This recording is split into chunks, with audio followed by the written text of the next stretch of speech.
It's Thursday, December 7. In the headlines, $173 million worth of crops lost due to heavy rains. In business news, news from the Caribbean hotel industry. Regionally, CARICOM to convene emergency session on Guyana-Venezuela border dispute. And in sports, global relays are back. This is the news on PBC Jamaica. I'm Simone Absalom Gale.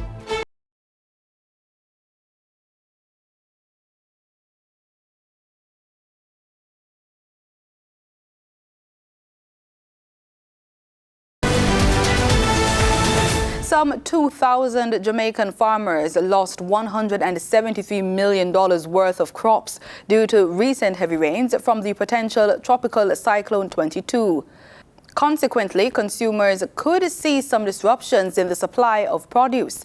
Minister of Agriculture, Fisheries and Mining Floyd Green brought the issues to light during the sitting of the House of Representatives on Tuesday. There has also been significant impact on infrastructure, including our farm roads, especially in the St. Thomas and St. Andrew, specifically East Rural St. Andrew areas, Madam Speaker. We've also seen loss to irrigation systems, which have had devastating impacts on our farmers in these communities. According to Minister Green, 410 hectares of crops, including vegetables, fruits and condiments, were lost. He says reported livestock losses included 160,500 broilers, 1,460 layers, 70 pigs, 34 sheep, and 47 goats. Livestock losses stand at roughly $26 million, affecting 550 farmers, while infrastructure damage accounts for an estimated $64 million, predominantly in farm road damage. The total estimated loss to our agricultural sector amounts to $274,096,917, Madam Speaker.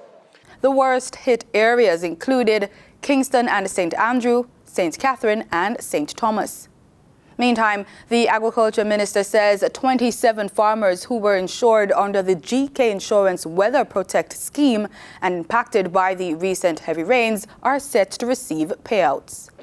The total payout amounts to $675,000, and what it means for those farmers is that without any reference to the ministry, they will have resources to rebound from the most recent weather event.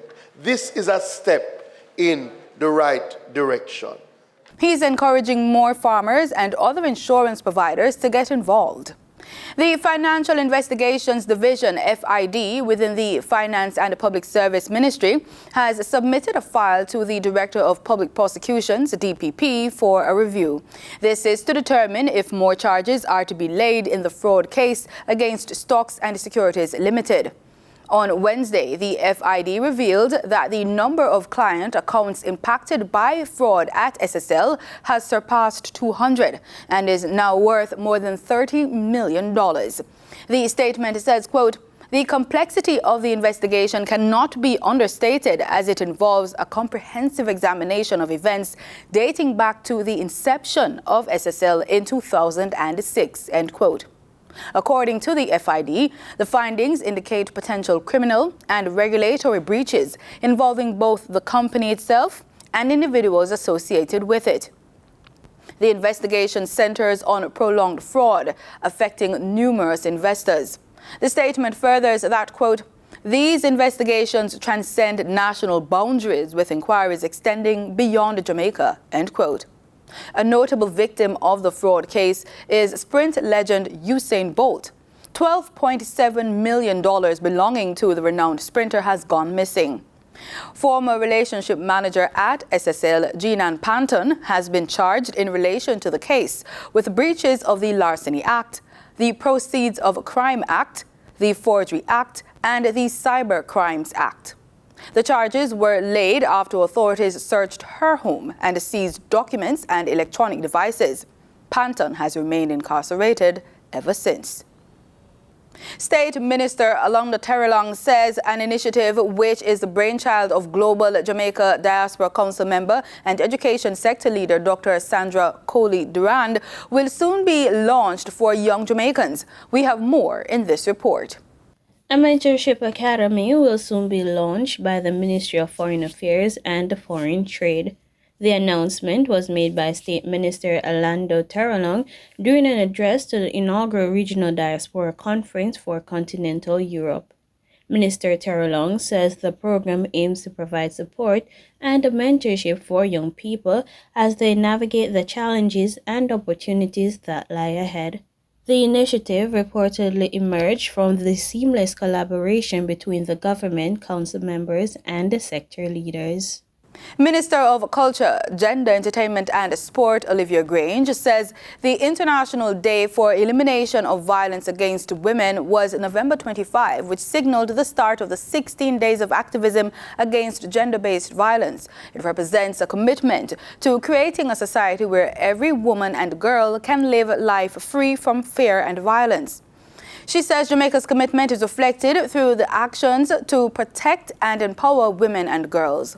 Speaking in Parliament on Tuesday, Minister Grange explains that the National Strategic Action Plan to Eliminate Gender-Based Violence in Jamaica 2017 to 2027 outlines a comprehensive plan to eliminate gender-based violence. It is being implemented through the following strategic priority areas: prevention, protection, investigation, prosecution, and enforcement of court orders and victims' rights to compensation, reparation, redress, as well as protocols for coordination of the NSAP and data management systems. She also notes the accomplishments of the ministry through the Bureau of Gender Affairs. These include the passage of the Sexual Harassment Protection and Prevention Act 2021, which came into effect on July 3, 2023. There is also the establishment of the Sexual Harassment Investigation Unit. It contains provisions for dealing with sexual harassment in the workplace, in schools, correctional institutions, places of safety, nursing homes, medical and psychiatric facilities, among other spaces. Through the GBV Helpline Unit, persons affected by gender-based violence can obtain access to essential services 24/7. The helpline numbers are 876-553-0372 or 876-236-1713 for female and 876-553-0387 for males.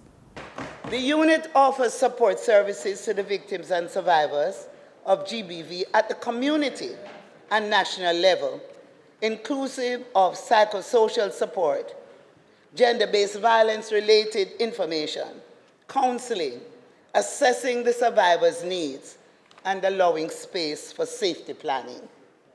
According to Minister Grange, through the Spotlight Initiative, UNFPA has provided the Bureau of Gender Affairs with technical and financial support for the establishment and operation of 3 shelters.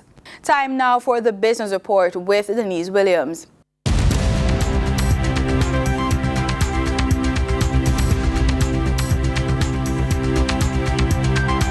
Greetings and a warm welcome to the Business Report. I'm Denise Williams, your guide through the intricate landscape of business and finance. Today, join me as we delve into the latest developments shaping economies and influencing financial decisions. Let's dive in the heart of today's key stories. Our journey begins with the exciting news from the Caribbean hotel industry. In 2023, the region has reached unprecedented heights in key hotel performance metrics as revealed by CoStar data. Excluding Cuba, the region achieved a remarkable 75% occupancy rate, marking a 12% increase year over year. The average daily rate has surged by 20% to $367, with revenue per available room soaring by an impressive 33% to $275. According to research on CoStar.com, U.S. travelers are showing a preference for destinations such as Jamaica, the Dominican Republic, Puerto Rico, the Bahamas, Aruba, and the U.S. Virgin Islands. Shifting our focus to consumer news, let's explore the forecast for Jamaica's furniture market. Projections from Statista.com indicate a 4% annual growth over the next 5 years. The 2023 revenue in the furniture market stands at US $118 million, with an expected annual growth of 3.9% from 2023 to 2028. The largest segment, living room furniture, boasts a market volume of US $44 million in 2023. For the 3 million strong population in Jamaica, furniture sales stores generate a per person revenue of US $39.72 or $6,000 in 2023. Now let's navigate the intricate waters of the foreign exchange market. On December 6, 2023, the Bank of Jamaica reported that US $25 million was bought from Forex traders, while US $14 million was sold to Forex traders. Buying directly from the Bank of Jamaica, foreign currency traders sold the US dollars for J156.63 and bought US dollars for J155. The difference between the buy and sell rate was $1.63 in profit. The Bank of Jamaica also orchestrated transactions with the Canadian dollar, yielding a profit of 91 cents. The Canadian dollar was sold at 115.77 Jamaican dollars and bought for 114.88 Jamaican dollars, which allowed for a 91-cent profit spread. Similarly, traders focusing on the British pound pocketed a profit of $9.57, selling the British pound for $199.47 and buying it for $189.92. Now moving to investors who traded on the Jamaica Stock Exchange. For December 6th, they made profit on very small volumes. G West shares advanced 17.65%, or up 15 cents to close at $1, with 2,000 shares traded. Productive Business Solutions Limited, their 9.75% cumulative redeemable shares advanced by 16.5%, or $16.15 to close at $116.15, with 30 shares traded. Blue Power Group shares advanced 14.75%, or going up 39 cents to close at $3.04, with 1,000 shares traded. Traders also sent shares into the losing category. Cygnus Real Estate Financial Limited, Jamaican shares, closed trading at $9.44 with a loss of $1.05, or 10% of trading price. Sagicor Select Funds Limited Manufacturing and Distribution closed at 54 cents, or down 5 cents, for an 8.4% loss. Siboney Group Limited closed at $1.45, which is a 12-cent loss, or a 7.64% loss in value.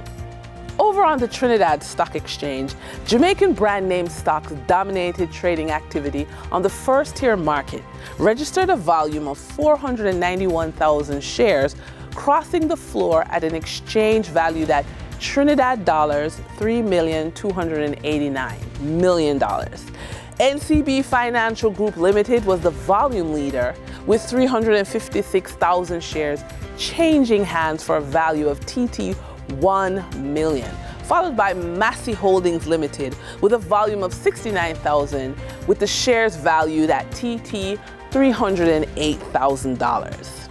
Transitioning to real estate as another investment option, we find that the cash-rich pension funds are now dominating high-end purchases.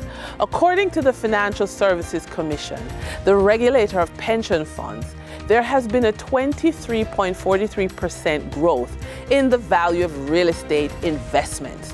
Real estate continues to be a viable investment option for greater diversification and more stable income for pension plans. Now let's take a moment to explore our credit report tip of the day. Proactively monitoring your credit report for any errors is not just a suggestion. It's a crucial practice. Your credit report is a powerful tool that impacts your financial standing. Inaccuracies can affect your credit score, potentially influencing your ability to secure favorable loans or credit cards. Checking your credit report regularly allows you to spot unauthorized activities, correct errors promptly, and improve your credit score over time. It's a small but impactful step in maintaining your financial health and making informed financial decisions. And with that, we wrap up today's business report. I'm Denise Williams, your source for the latest in business and finance, guiding you towards informed decisions. Stay tuned for more engaging updates. Until our next exploration, take care, stay informed, and flourish in your financial journey.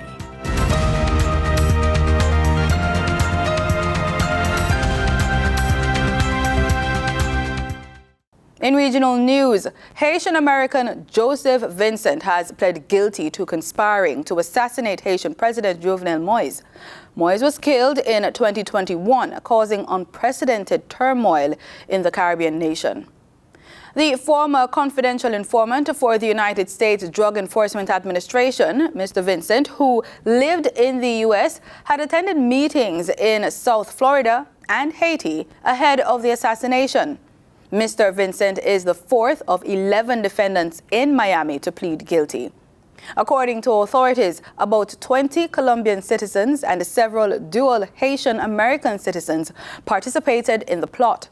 The conspirators initially planned to kidnap the Haitian president, but later opted to kill him. The judge set his sentencing hearing for February 9, 2024. CARICOM is currently in the process of convening an emergency session of heads of government on the escalation of the Venezuela-Guyana situation. In a statement this afternoon, Minister of Foreign and CARICOM Affairs, Dr. Amory Brown, said he received updates and exchanged information with Guyana and with Venezuela in the aftermath of the December 3rd referendum. He said he remains in constant contact with the Foreign Minister of Guyana, with TNT's team in Caracas, with Venezuela's ambassador to Port of Spain, with all CARICOM counterparts, and with key external partners. Dr. Brown reiterated that CARICOM speaks with one voice on this border issue. That voice, as always, fully includes Trinidad and Tobago. He said CARICOM continues to clearly call for respect for international law and the jurisdiction of the International Court of Justice, for peace to be maintained and preserved, and for full respect for the territorial integrity of Guyana and all member states.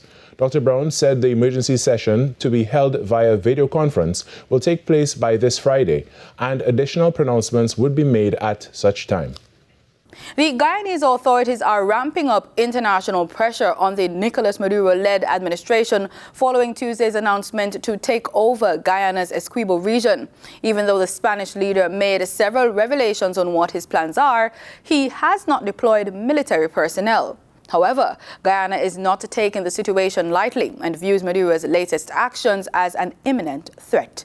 In an address to the nation live from State House just before midnight, President Dr. Irfan Ali told Guyanese that his government has informed the United Nations Secretary General Antonio Guterres of Venezuelan President Nicolas Maduro's recent declarations on Guyana's Essequibo region. The president said the international community is also being engaged. The Guyana Defense Force is on full alert and engaging its foreign military counterparts, including the United States Southern Command, U.S. Southcom.